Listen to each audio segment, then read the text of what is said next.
Before I leave out today, just steaming our clothes and stuff, um, I wanted to show you guys the books that I picked out for myself. And so I picked out this book here, Cleopatra. All right. And this story is told in a very interesting way because it's done by like a anthropologist slash historian, and she also gives like she tells Cleopatra's story from a anthropological, but also in she reflects on the other women, powerful women in history. And so it's very interesting. I love reading about powerful women and how they moved and what was their strategic, positioning, and how did they go about placing themselves in strategic positions and just the decisions that they made. So I find that very interesting. My next powerful woman that I want to read about is really Queen of Sheba. I want to see if they have any books out there about her story. Also, I would like to read about Nefertiti's story if they have any about her story. But yes, I love reading about powerful women, and so that's in that. And then I have this one, The Scent Keeper. This one, oh my lord. This is one of those books you could gobble up in one night. Seriously, I started reading this at the bookstore, and I almost cried because it's so like it draws you in. It takes all of your senses, your sight, your touch, your smell. I love it's an all immersive type book. So it's about a girl who is living on a deserted island with her father, and her father collects scents. Like he makes and collects scents, not perfumes, but scents.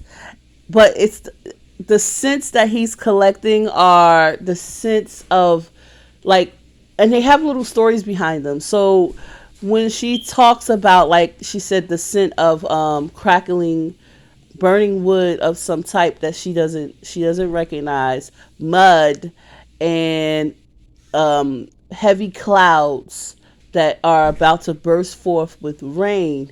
And she said, this is the scent of waiting. And I just, the way it was described and the way it was just like, let the scent introduce itself to you. It was just, oh my gosh. Anyway, this book here, beautiful. So I'm going to finish this one. So I'm reading them simultaneously, but these are my two books this week that I'm going to read and give you guys an analysis. This one has even some which I really like. It shows you like a map of Cleopatra's territory. Where does it show the map? Somewhere in there.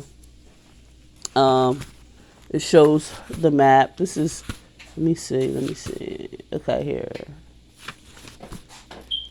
So it gives you ancient maps, right? So you can kind of see what she was up against and how she strategically positioned herself and why she did the things that she did, why she killed her brothers, why she, had children with kings out of wedlock and rulers and things like that.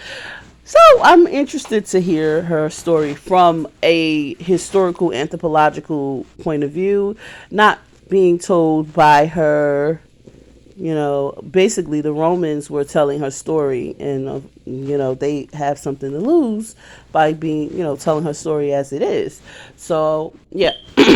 Anyway, these are the two books that I'm going to be reading to start out with, and I'm all in. Like it's actually fun. Like when I started reading this one, I read all the reviews and stuff, and it was just interesting. Like some of the things that the reviewers were saying had really had me hooked. Like this one, who's a brilliant writer, has created a book that is so well written.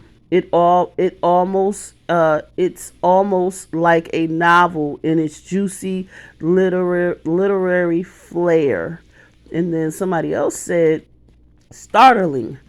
Rarely have so distant a time and obscure a place come so powerfully to life. It is a great achievement. Then somebody from the New Yorker said, exceptionally artful, imaginative, attunement with the subject does not have to compromise a vigilant biographer. Critical detachment. A village, a village, a village, a vigilant biographer's critical detachment, and Schiffer's beautiful writing hums with that tension. A work of literature. Interesting. So anyway, I will be giving you guys, some updates on this book today, because I'm going to get into here. This one here is like sit by yourself, curled up in a chair in a corner where no one's going to bother you, and just read this. This is one of those you want to be immersed in, this Scent Keeper. Anyway, I will be back.